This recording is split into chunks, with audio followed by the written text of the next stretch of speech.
Newcomb's paradox. Imagine you are standing in front of two boxes. One is transparent and inside you can clearly see $1,000. The other is opaque, you have no idea what's inside, but you do know the rules of the game. A highly intelligent, almost godlike being known as the predictor has set up this challenge. The predictor is never wrong. It has analyzed your mind, your tendencies, your decision-making patterns. And based on this, it has already determined what you will do. You have two choices. You can take both boxes, the transparent one, which definitely contains $1,000, and the opaque one, which may or may not contain $1,000,000. Or you can take only the opaque box, hoping the predictor has placed the $1,000,000 inside. The catch: the predictor made its decision before you even arrived. If it predicted you would take only the opaque box, then it placed the $1,000,000 inside. But if it predicted you would take both boxes, it left the opaque box empty. So now you must decide. Do you trust the predictor, or do you take the guaranteed money hoping for the best? This is Newcomb's paradox, a thought experiment that has sparked intense debate among philosophers, economists, and mathematicians for decades. It is a battle between two fundamental approaches to decision-making: expected utility theory and causal decision theory. Let's break it down. One way to approach the problem is to reason causally. Right now, as you stand in front of the boxes, the predictor has already made its choice. Whether there is money in the opaque box or not is already determined. Your decision cannot change the past. From this perspective, the rational move seems obvious. You should take both boxes. After all, if the opaque box is empty, then taking both boxes gives you at least $1,000. And if the opaque box contains $1,000,000, then taking both gives you $1,001,000. In either case, taking both boxes cannot leave you worse off. But there's another way to see the problem. If the predictor is truly infallible, if it can perfectly predict what you will do, then your decision is not just a choice but a revelation of what was already predicted. If you take only the opaque box, that means the predictor must have foreseen this and placed the $1,000,000 inside. But if you take both, then the predictor must have known this too, and the opaque box will be empty. From this perspective, the rational move is to take only the opaque box. People who take only the opaque box always end up richer than those who take both. So which choice is truly rational? Newcomb's paradox exposes a deep divide in how we understand decision-making. On one side are those who believe in maximizing immediate gains based on known facts. On the other side are those who trust predictive reasoning, believing that their decision is part of a larger system where their own future was already accounted for. But the paradox goes beyond logic and mathematics. It raises profound philosophical questions about free will and determinism. If the predictor is truly infallible, then do you really have a choice at all? If it has already foreseen your decision with perfect accuracy, then you are merely acting out what has already been decided. And if that is the case, can we ever say we are truly free in any decision we make? Some philosophers argue that the predictor cannot logically exist because perfect predictions imply a predetermined universe, eliminating the concept of free will. Others suggest that the paradox reveals an important truth about how we define rationality. Perhaps rationality is not just about immediate logic, but about trusting the broader system we are part of. Newcomb's paradox also has implications in real-world scenarios, particularly in economics and game theory. It mirrors situations where trust and prediction play a crucial role in decision-making. In investing, for example, choosing to take a small guaranteed profit might seem safe, but those who trust in long-term gains often end up wealthier. In negotiations, those who anticipate trust and cooperation may achieve better outcomes than those who act solely on immediate calculations. Even in everyday life, we face versions of this paradox. Do you act selfishly in the moment, knowing it benefits you right now? Or do you trust that playing the long game, even when the benefits are not immediately visible, will lead to the best outcomes? There is no definitive answer to Newcomb's paradox. Some argue that the predictor is an impossible being, making the entire problem meaningless. Others believe that it reveals something fundamental about the nature of decision-making, trust, and prediction. But perhaps the most interesting lesson of the paradox is this: the way you approach the problem says something profound about how you see the world. Are you the kind of person who takes both boxes, maximizing what is immediately available? Or are you the kind of person who trusts in the unseen, believing that certain choices shape reality in ways we cannot fully comprehend. Maybe there is no right answer, or maybe, just maybe, the predictor already knows what you will choose. Buridan's ass. Imagine a donkey standing in a vast open field. On one side of the donkey is a perfectly equal pile of hay. On the other side, an identical pile of hay. The donkey, hungry and rational, must make a decision which pile to eat from. At first, this seems like an easy choice. Whichever pile the donkey picks, it gets to eat. But what if both piles are exactly the same? Same size, same distance, same quality. No matter how much the donkey thinks, it cannot find a logical reason to pick one over the other. Frozen in indecision, the donkey starves. This is Buridan's ass, a paradox about decision-making, rationality, and the limits of logic. At its core, this paradox challenges the idea that purely rational beings can always make decisions. The donkey, being completely rational, seeks a logical reason to pick one pile over the other. But since no difference exists between the two, there is no rational reason to choose either. So, despite having everything it needs to survive, the donkey remains stuck in an endless loop of indecision until it is too late. This thought experiment was named after the 14th century philosopher Jean Buridan, though he never actually described a starving donkey. Instead, he explored the nature of free will and how people make choices when faced with equally good options. If pure logic cannot resolve the decision, what does that mean for rational thinking? The paradox forces us to question whether true rationality can ever lead to action. If every choice must have a reason, then in a situation where all options are equal, would a rational mind ever be able to decide? And if logic alone isn't enough, what else influences our choices? Now, in reality, no donkey would actually starve between two piles of hay. It would eventually make a decision, perhaps at random or simply out of instinct. And this highlights an important truth. Decision-making is rarely based on logic alone. People face similar dilemmas all the time. Imagine standing in a grocery store, torn between two brands of the same product, both equally priced, both with identical ingredients. Or imagine being offered two job opportunities with the same salary, same benefits, same commute. If you were a purely rational thinker, you might struggle to make a choice. But in real life, people don't starve like Buridan's ass. They eventually pick something, even if they can't fully explain why. Why? Because humans are not purely rational beings. Decisions are influenced by subconscious biases, emotions, instincts, and even randomness. Sometimes, we choose simply to avoid the discomfort of indecision. Other times, we rely on intuition, making a decision based on a feeling rather than a logical reason. Buridan's ass also has deeper philosophical implications. It raises questions about free will and determinism. If every choice we make requires a reason, then what happens when no clear reason exists? Does that mean we lack true free will?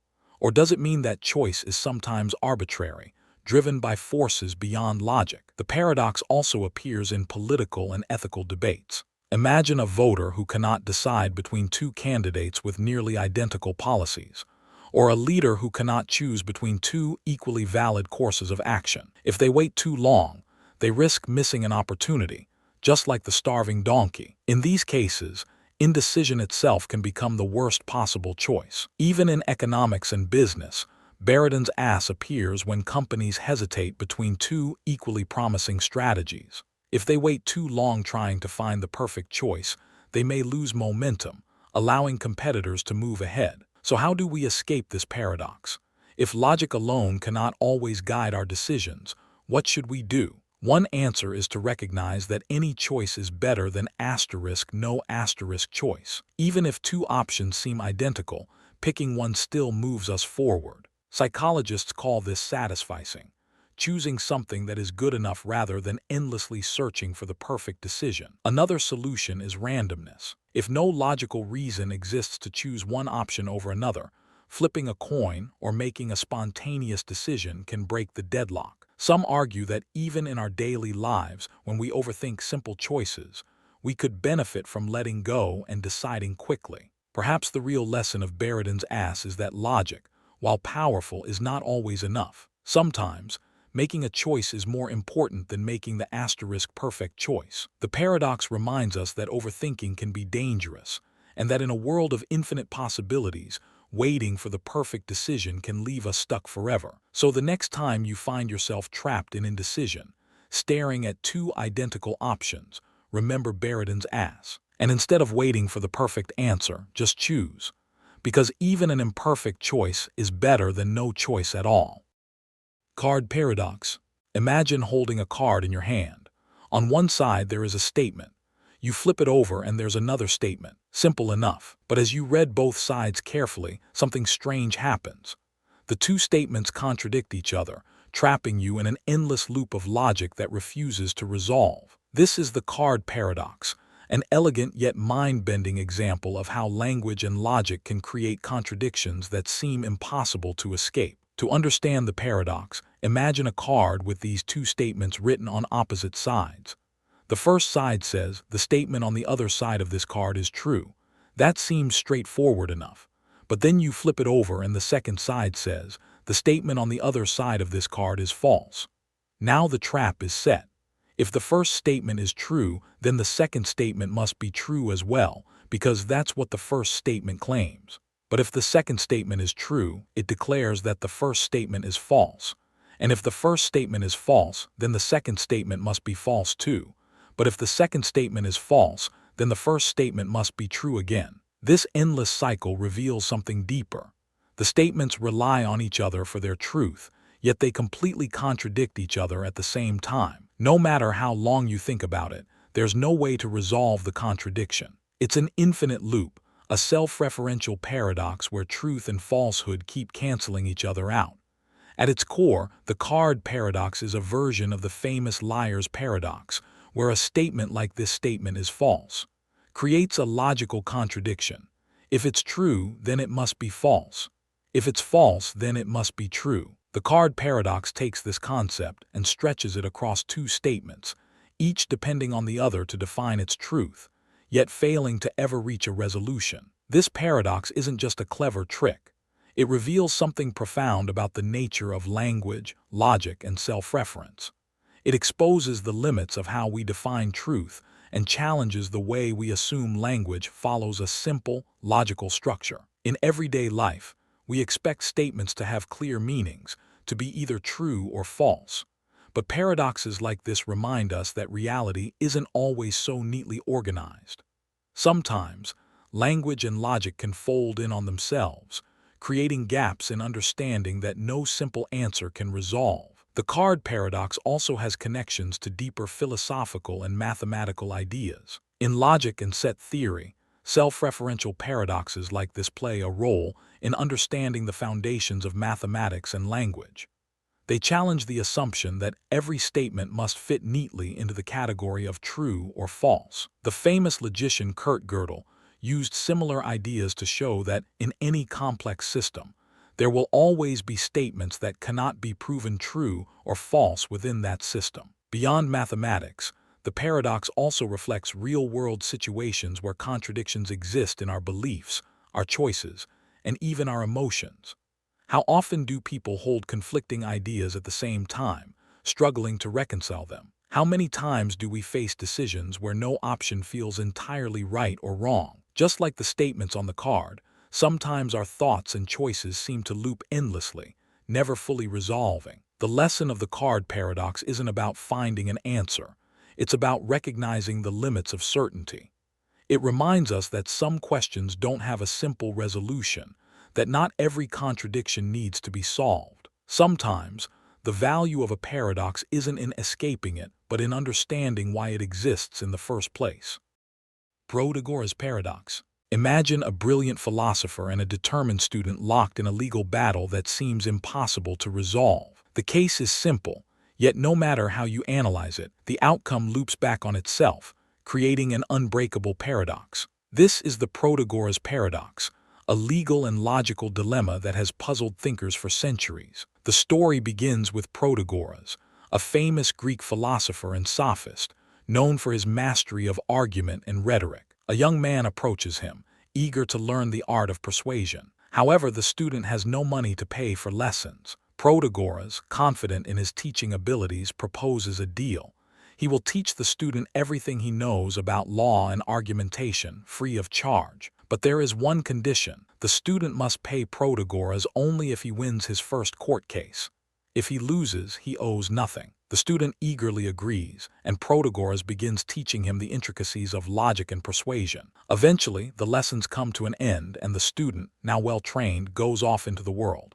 But time passes and something strange happens. The student does not take any cases. He avoids the courtroom entirely, meaning he never wins or loses a case. Protagoras waits for payment, but it never comes. Eventually, he loses patience and decides to take matters into his own hands. Protagoras sues the student. Now the paradox begins. The philosopher argues his case with flawless logic. If the student loses this case, then he must obey the court's ruling and pay Protagoras.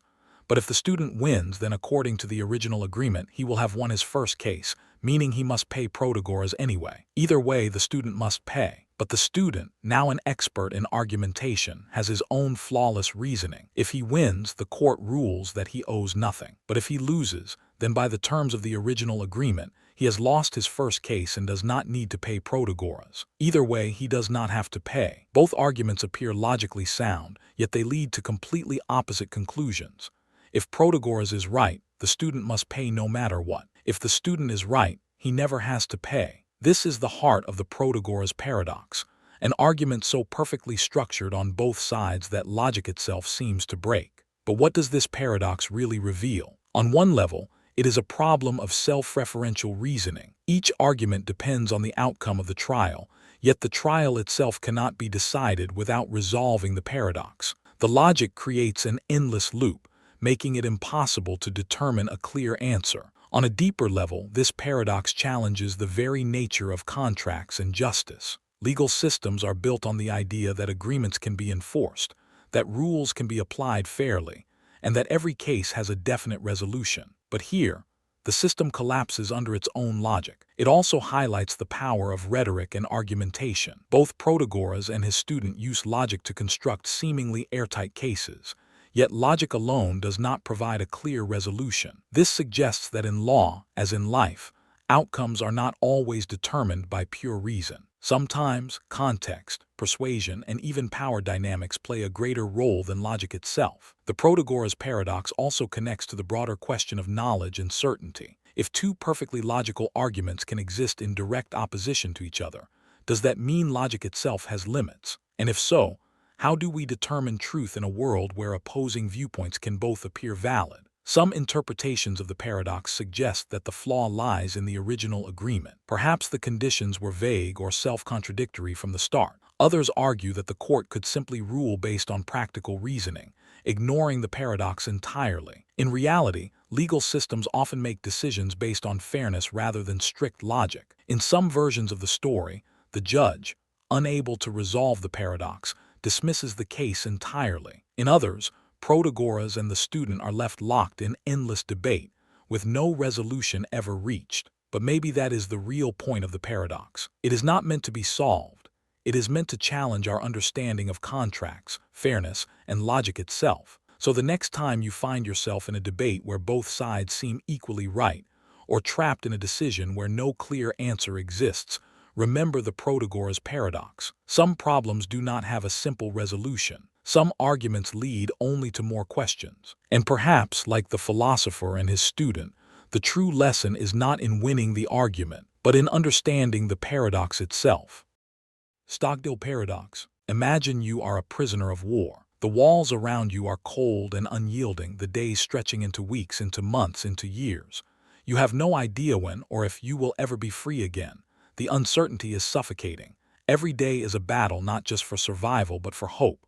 Some prisoners around you believe they'll be rescued by Christmas. When Christmas passes, they hold out hope for Easter, then the summer, then the next Christmas. But with every missed expectation, their spirits break. Eventually, they give up. Yet in the same prison, others survive. They endure not because they are blindly optimistic, but because they accept the brutal reality of their situation while still believing, without a doubt, that they will make it out. This is the Stockdale paradox, a paradox of hope and realism, resilience and acceptance. It suggests that true strength lies not in false hope or blind optimism, but in the ability to confront reality head-on while maintaining an unwavering belief in eventual success. The paradox is named after James Stockdale, a U.S. Navy officer who was held as a prisoner of war in Vietnam for over 7 years. He endured unimaginable suffering, torture, isolation, the constant uncertainty of whether he would live or die. Yet he not only survived,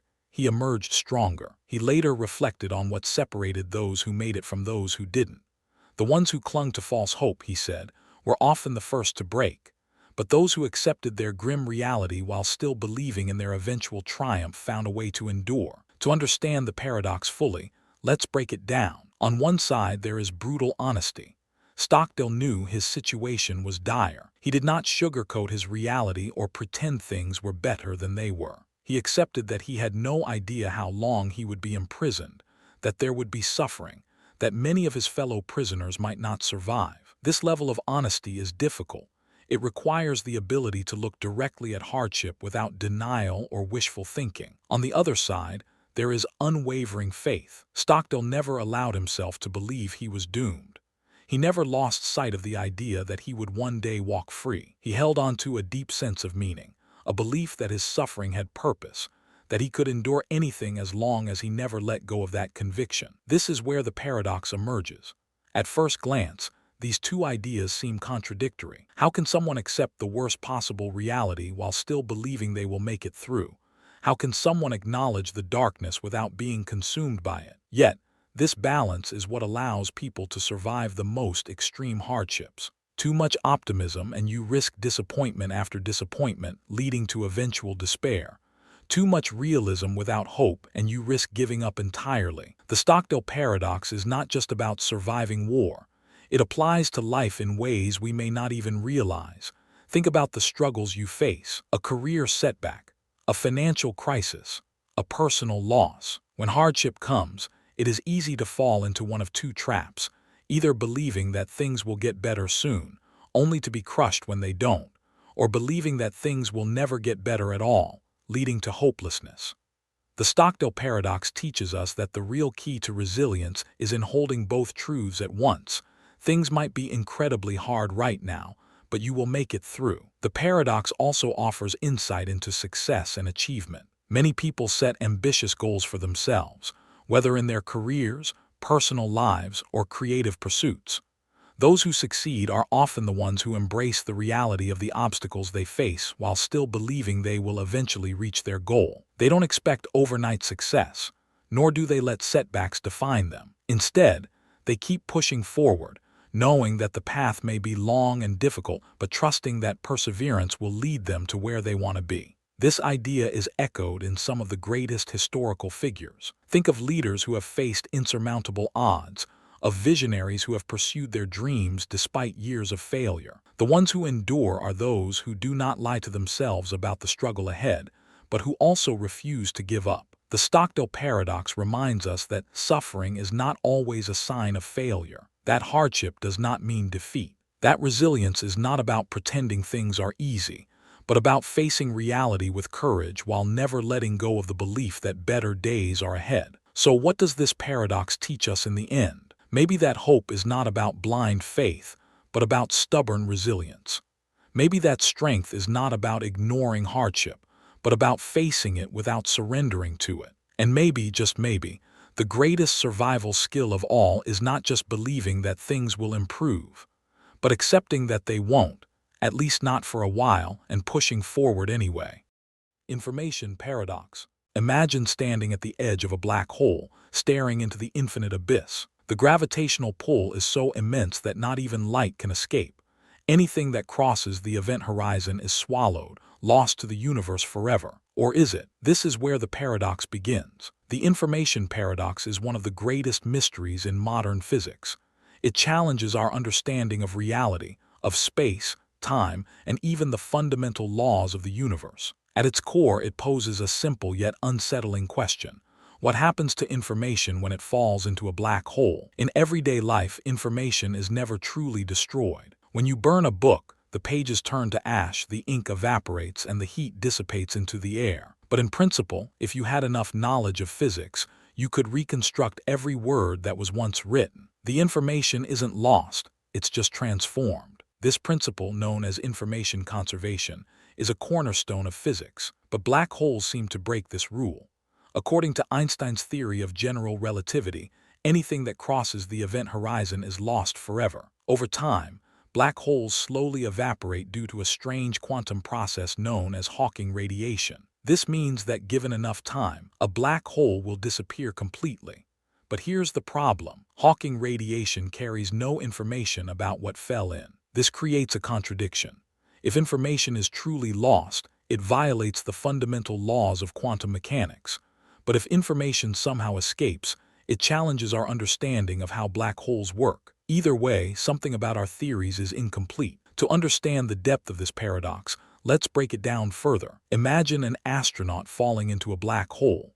From an outside perspective, time slows down as they approach the event horizon. To an observer watching from a distance, the astronaut never actually crosses the boundary. They just appear to freeze in place, gradually fading away. But from the astronaut's perspective, they fall straight through, experiencing nothing unusual until they reach the singularity at the center, where the laws of physics break down. Now, consider what happens to the information encoded in that astronaut's body, their DNA, their memories, the atoms that make up their existence. If the black hole eventually evaporates, where does that information go?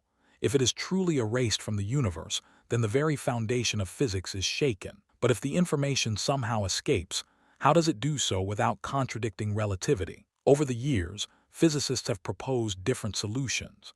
Some believe information is somehow stored on the event horizon, encoded in a mysterious way that prevents it from being lost. Others suggest that black holes might connect to other regions of spacetime, creating hidden pathways where information can reemerge. There are even theories that propose black holes don't actually destroy information at all, but rather transform it into an unreadable form that eventually returns to the universe.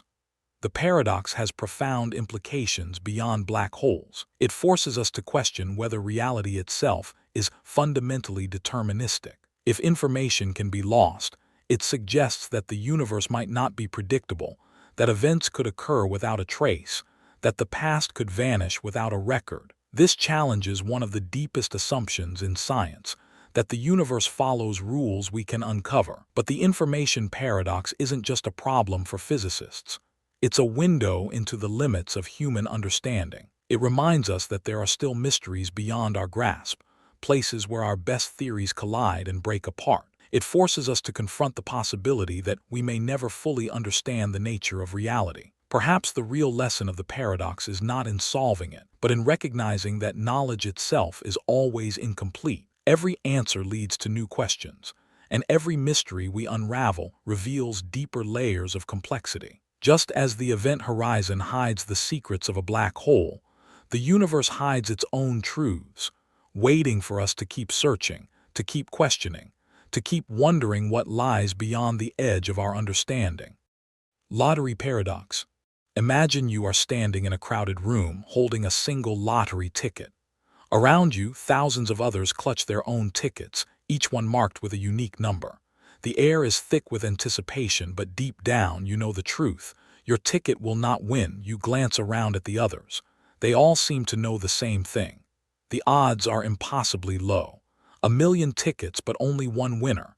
Believing that your ticket will win would be irrational. It's just common sense to assume that your ticket, like almost every other ticket in the room, will lose.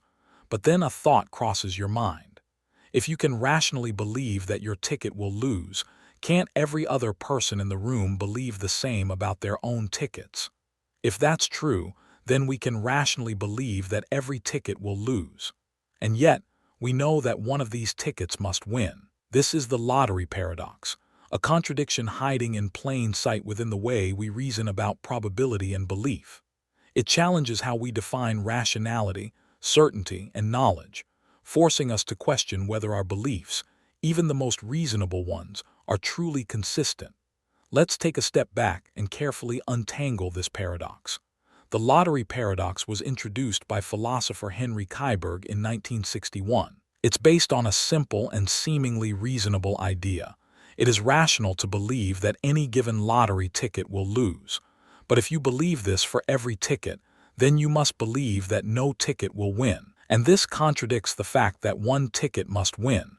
So where does the problem arise? The paradox emerges because of the way we treat rational belief. Normally, if you believe something and you also believe that this belief logically leads to another conclusion, you should also believe that conclusion. For example, if you believe the sky is cloudy, and you also believe that if the sky is cloudy it will rain, then logically, you should also believe that it will rain. This is how consistency is supposed to work. But in the case of the lottery paradox, applying this same logic leads us straight into contradiction. If we rationally believe that each individual ticket will lose and we combine those beliefs, we should rationally believe that all tickets will lose. But we know that's false. At least one ticket must win. So what's going wrong? One way out of the paradox is to argue that we shouldn't be so certain that each ticket will lose. Yes, the probability is low, but it's not zero. Instead of saying, this ticket will lose, we should say, this ticket is very likely to lose. If we phrase it this way, the contradiction disappears. We no longer have absolute certainty about every ticket losing.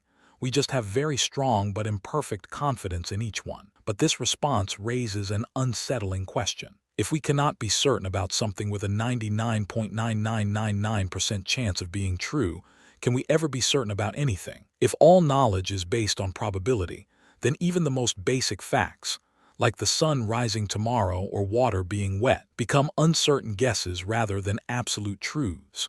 Could it be that all of our knowledge, even the things we take for granted, are just highly probable but never completely certain? Another possibility is that the paradox reveals a deeper inconsistency in human reasoning. Maybe belief doesn't work in a purely logical way. Perhaps it's possible to rationally believe each individual ticket will lose, while also accepting that one must win, even if these two beliefs seem contradictory. This idea is connected to a larger concept in philosophy: paraconsistent logic. In everyday reasoning, we assume that contradictions cannot exist. If something is both true and false at the same time, our logic breaks down. But some philosophers argue that in certain cases, contradictions might be unavoidable and even necessary for our thinking to function. If that's true, then the lottery paradox might be telling us something fundamental. Human belief is not purely logical, and sometimes contradiction is simply a part of our mental landscape. But if we accept this, we have to wonder, what other contradictions are hidden in our reasoning that we simply don't notice? Beyond being a puzzle about probability, the lottery paradox has far-reaching consequences. It connects to how we trust information, how we justify our beliefs, and even how society operates. Scientific theories, for example, are never proven with absolute certainty. They are only highly probable. The paradox highlights the fact that even our best supported beliefs are based on probability, not absolute truth. In law, a defendant is considered innocent until proven guilty. Even if it is highly probable that they are guilty, is that enough to convict them? The lottery paradox reminds us that probability, no matter how strong, does not always equal certainty. Even in our daily lives, we believe things because they seem overwhelmingly likely to be true. But the paradox forces us to ask, at what point does strong probability become certainty? And are we ever justified in making that leap? The lottery paradox doesn't just challenge how we think about winning tickets. It shakes the foundation of what it means to know something at all. It suggests that many of our beliefs are based on probabilities rather than certainties. It reveals that contradictions might be built into the way we reason. And it reminds us that even the most rational beliefs can lead us into paradox. But maybe, instead of being disturbed by this, we can find comfort in it. Maybe the fact that we navigate a world of uncertainty, where even logic itself has limits, is a reminder of the depth and complexity of human thought. Maybe it's a sign that absolute certainty is not the goal, but rather the ability to think critically, question assumptions, and embrace the unknown. And so, as you drift into sleep, let this paradox settle in your mind, not as a problem to be solved, but as a gentle reminder that the world is full of mysteries, contradictions, and possibilities waiting to be explored. Meno's paradox. Imagine yourself as a philosopher in ancient Greece, walking through the grand halls of Athens, contemplating the nature of knowledge itself. You encounter Socrates, a man known for his relentless questioning, and he presents you with a puzzle that challenges everything you thought you knew. This is Meno's paradox, a paradox about learning, knowledge, and the limits of human understanding. It begins with a deceptively simple question: how do we come to know something? At first, this seems like a straightforward inquiry. You learn by asking, by studying, by seeking answers. But Menno's paradox suggests a deep contradiction hidden in the very act of learning. It goes like this: if you already know something, there's no need to learn it. But if you don't know something, how can you even begin to search for it? If you don't know what something is, how would you recognize it when you find it? This paradox creates a logical trap. Either you know something already, in which case learning is unnecessary, or you don't know it, in which case learning is impossible. So how does anyone ever learn anything at all? Let's break this down further. Imagine you are searching for the answer to a question. If you already know the answer, then you weren't really searching. You already had the knowledge. But if you don't know the answer, then how do you know where to begin? How do you even know what you're looking for? It seems that all learning is caught in this impossible contradiction. And yet people do learn. We gain knowledge, make discoveries, and expand our understanding. But how? If Menno's paradox suggests that learning is either unnecessary or impossible, Socrates himself offered a possible resolution. He argued that all learning is actually recollection. That is, we don't learn new things, we remember them from a past existence. According to this idea, our souls have existed before our current lives and have already encountered all knowledge. When we learn something, we are simply rediscovering truths that have been buried within us. To demonstrate this, Socrates famously used a young, uneducated boy as an example. Through careful questioning, Socrates guided the boy to solve a geometric problem, despite the fact that the boy had never studied geometry. This, Socrates claimed, proved that knowledge is already within us.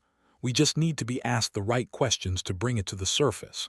But what if this idea of recollection isn't satisfying? What if we reject the idea of past lives and innate knowledge? Can the paradox still be resolved? Some philosophers argue that learning happens gradually, through exposure, trial and error, and inference. Even if we don't know exactly what we are looking for, we recognize patterns, make guesses, and refine our understanding over time. In this view, learning is not a sudden realization of forgotten knowledge, but an evolving process of exploration and discovery. Others suggest that learning happens through definitions and approximations.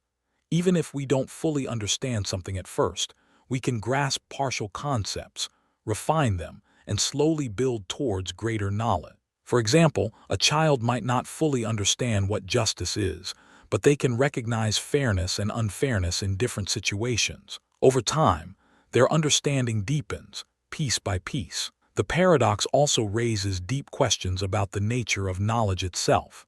Can knowledge ever be complete? If we only learn through what we already know, are we trapped in a limited loop of understanding?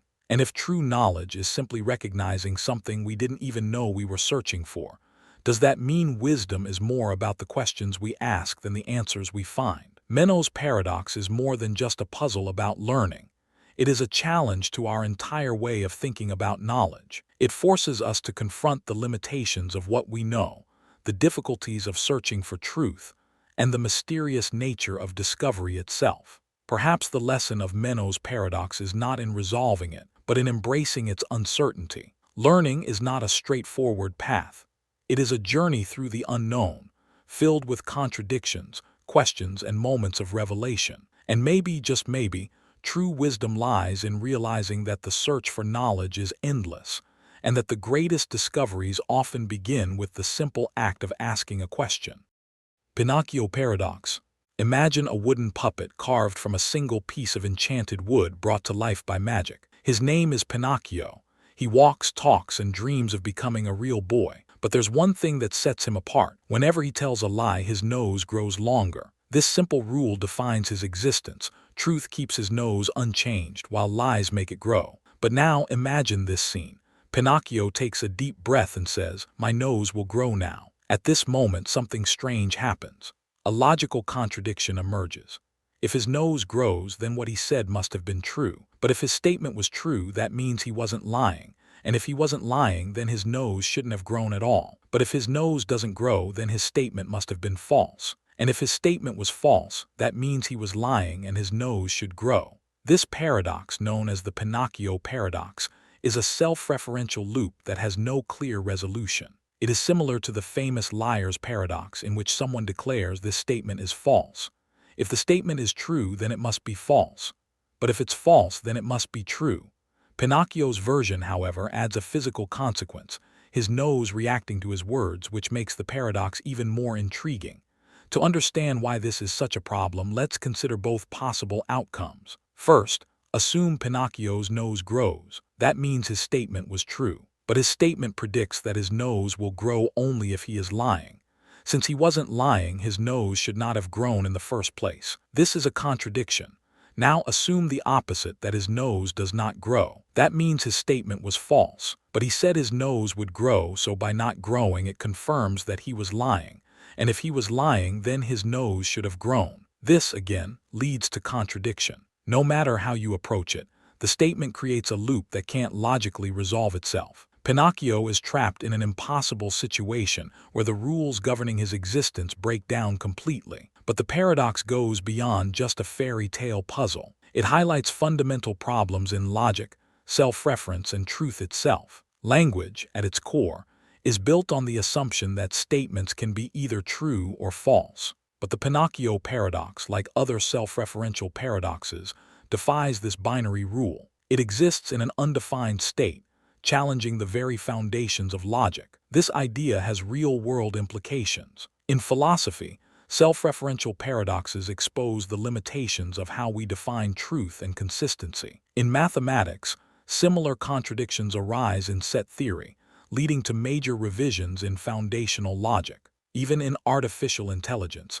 self-referential loops can create computational deadlocks, where a system is unable to determine an answer and freezes in a logical loop. Pinocchio's dilemma also mirrors the way contradictions appear in human behavior. How often do we find ourselves in situations where no answer feels correct, where truth and falsehood blend into uncertainty? The paradox reminds us that reality is not always as clear-cut as we assume. Sometimes, logic itself stumbles, and contradictions emerge in ways we cannot resolve. And so, the Pinocchio paradox remains unsolved, existing in that strange space where logic meets impossibility. Perhaps the real lesson is not in answering it, but in recognizing the fragility of truth itself. Because in the end, if even a wooden puppet can break the rules of logic with a single sentence, then maybe the universe still holds secrets that we have yet to understand.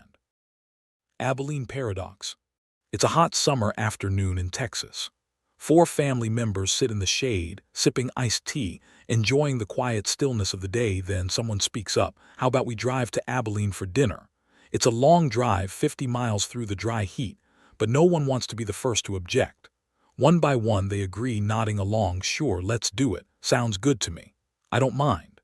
And just like that, they pile into the car and set off on a long, hot, dusty journey. Hours later, after an uncomfortable meal at a roadside diner, they return home, exhausted and dissatisfied. Finally, someone says what they've all been thinking. That was a terrible idea. The others nod in agreement.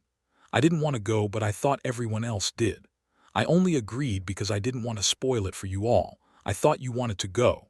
And then it hits them, the realization that not a single person actually wanted to go to Abilene.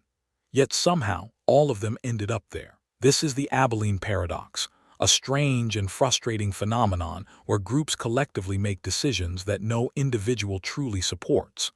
It reveals a hidden flaw in human communication, one that leads people to act against their own interests simply because they assume that everyone else wants something different.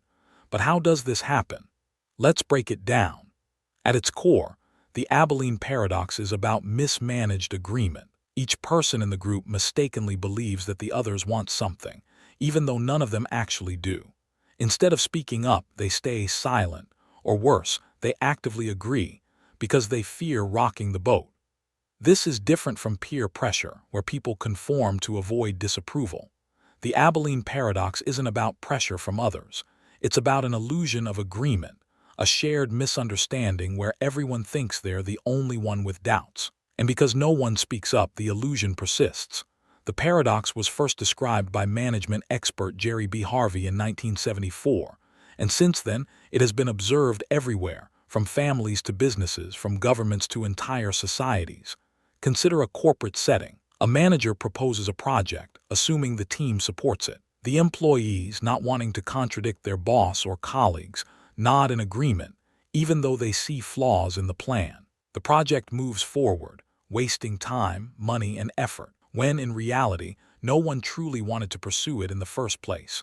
Or imagine a group of friends planning a trip. No one is particularly excited about the chosen destination, but each person assumes that someone else is.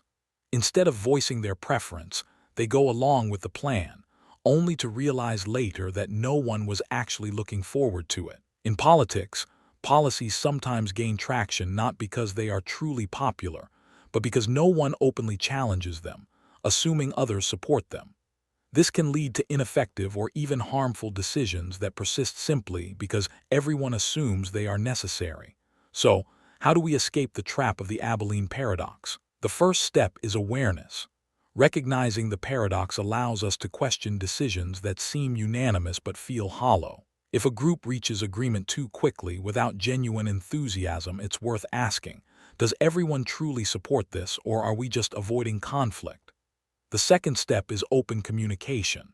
The paradox thrives in silence, so the best way to break it is by encouraging honest dialogue. A simple question, does anyone have reservations about this, can reveal hidden doubts and prevent misguided decisions. The third step is courage. It takes bravery to be the first person to speak up, to voice a concern when everyone else seems to agree. But often, as soon as one person questions the decision, others will admit they feel the same way. Because in the end, the Abilene paradox teaches us a profound truth. Sometimes, the greatest mistake we make isn't in disagreeing.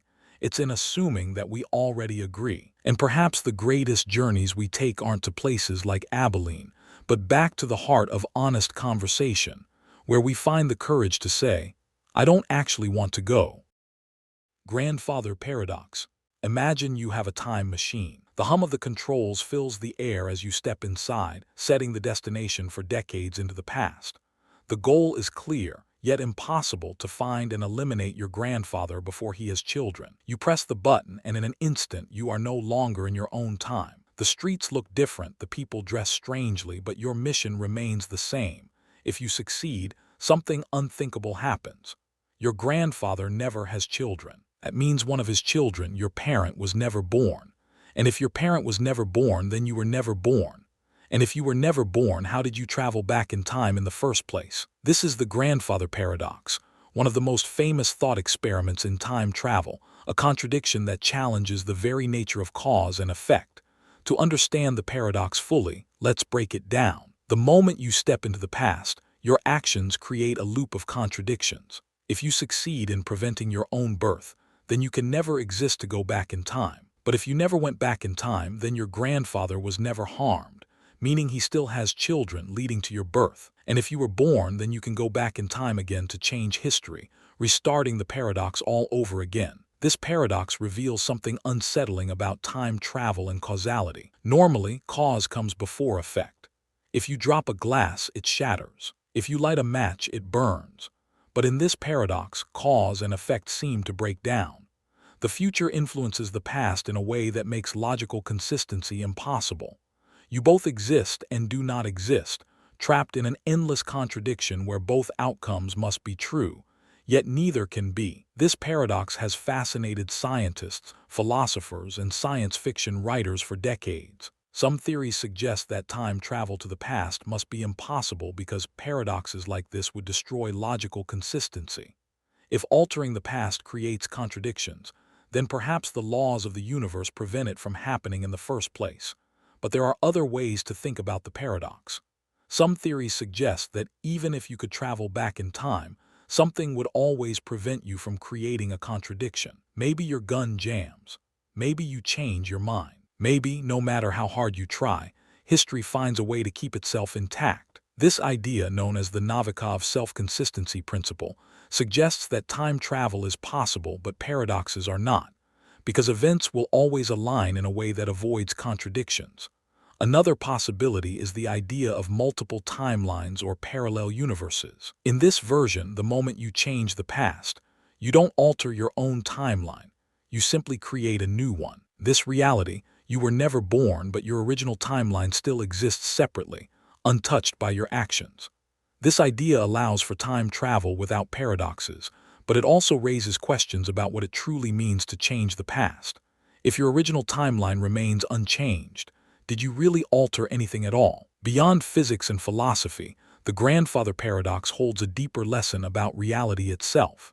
It challenges our assumptions about time, causality, and identity. It forces us to question whether our past is fixed, whether the future is open, and whether changing one moment can unravel everything that follows.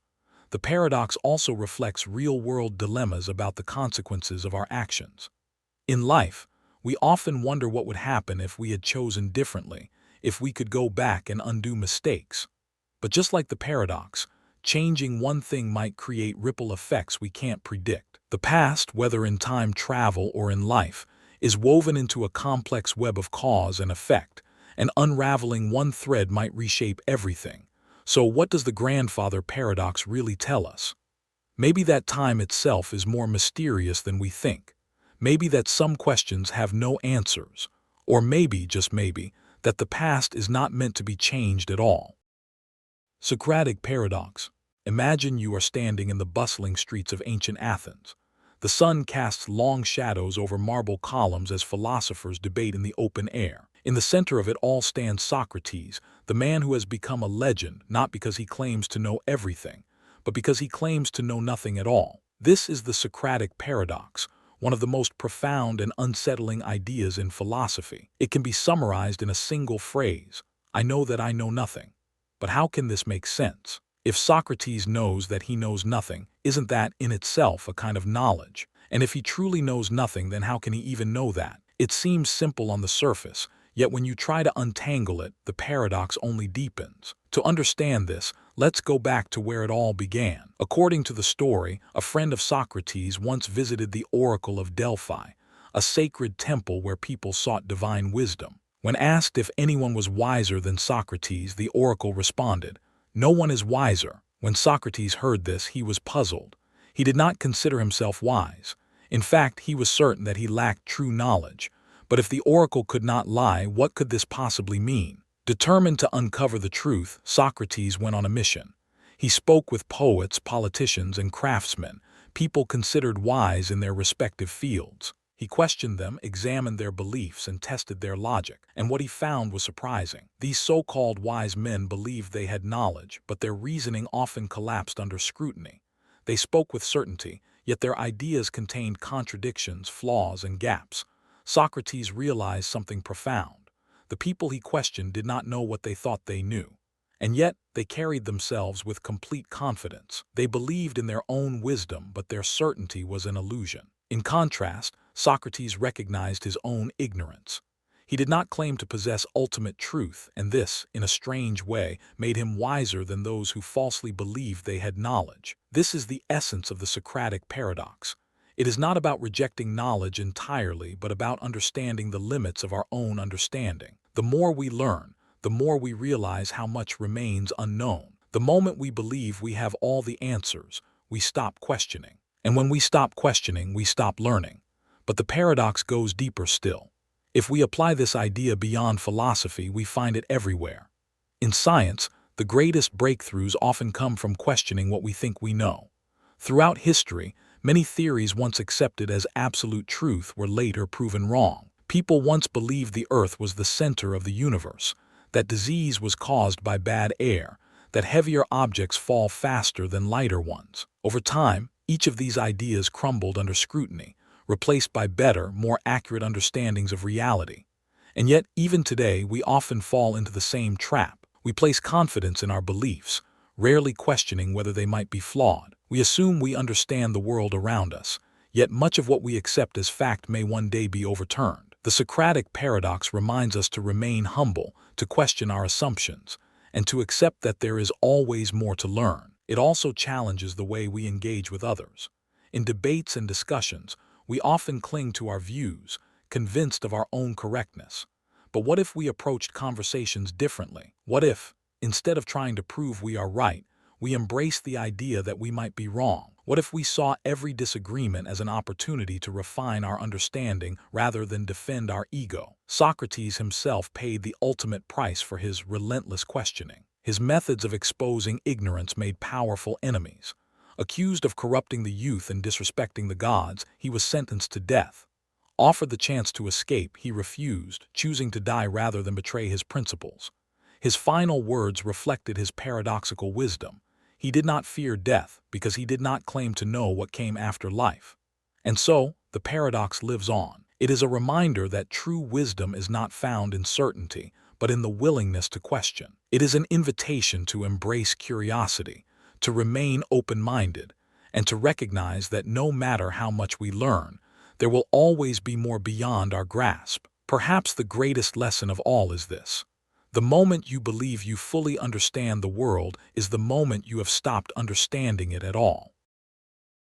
The paradox of the arrow. Imagine an archer standing in a field, bow drawn, an arrow nocked and ready to fly. The tension in the bowstring hums in the air. With a deep breath, the archer releases. The arrow leaps forward, slicing through space, swift and deadly. But what if I told you that, according to logic, that arrow isn't moving at all? What if, despite everything your senses tell you, the arrow is frozen in place, locked in an illusion of motion? This is the paradox of the arrow, a riddle first proposed by the ancient Greek philosopher Zeno of Elea. It challenges our most basic understanding of movement, time, and reality itself.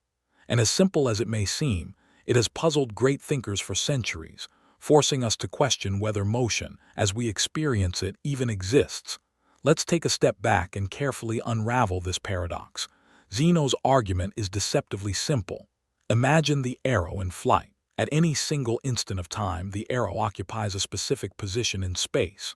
In that instant, it has no time to move. It is simply there, frozen in place. Now take the next instant.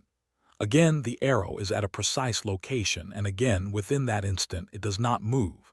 If at every single moment the arrow is motionless, then how can it ever be moving at all? It seems as though movement is impossible. Nothing ever truly travels from one place to another. Motion, it would seem, is just an illusion. But how can that be? We see movement everywhere. We watch leaves drift in the wind, rivers flow, planets orbit the sun. The idea that all of this is an illusion contradicts everything we experience. So where does the paradox come from? The problem lies in how we think about time. Zeno assumes that time is made up of individual separate instants, like frames in a film reel. In each frozen frame, the arrow isn't moving. But if every frame is still, how do we get from one to the next? This leads to a deep contradiction. On the one hand, motion is obvious. We see it, we feel it, we measure it. But on the other hand, Zeno's logic seems flawless. If every instant is still, then movement never actually happens. So how do we resolve this paradox? For centuries, philosophers and mathematicians wrestled with this problem, and it wasn't until the development of calculus that a possible solution emerged. Instead of treating time as a series of frozen moments, calculus allows us to view time as a continuous flow. Motion isn't about what happens in individual instants. It's about the change that happens over an interval. Think of a river. If you take a single photograph of the water, it looks still. But the movement is real because water is constantly flowing from one place to another. The same is true for the arrow. At any instant, it has a velocity, a rate of change, that describes how its position is shifting over time. This mathematical breakthrough seemed to dissolve Zeno's paradox, proving that motion is not only possible but inevitable. But does this truly solve the deeper problem? Because even if mathematics can describe motion, the philosophical question remains: does time actually flow, or are we just perceiving change from one static state to another? Some physicists argue that time itself may not be as fluid as we experience it. According to certain interpretations of relativity and quantum mechanics, time could be an illusion, a byproduct of how we process reality. In this view, every moment exists simultaneously, like frames in a film, just as Zeno imagined. If that's the case, then perhaps motion is not a fundamental part of reality, but something our minds construct to make sense of the world. You're reaching the end of this journey through paradoxes, through the strange, the contradictory, and the profoundly thought-provoking. These paradoxes don't just challenge logic. They challenge the way we see the world, the way we think, and even the way we define reality itself. If you've made it all the way to the end of this video, you're not just a listener, you're a legend. So as you drift into sleep, let these ideas settle, not as problems to be solved, but as quiet reminders that the world is far more complex, far more fascinating, and far more beautiful than it first appears. Good night, and may your thoughts wander freely in the endless space of possibility.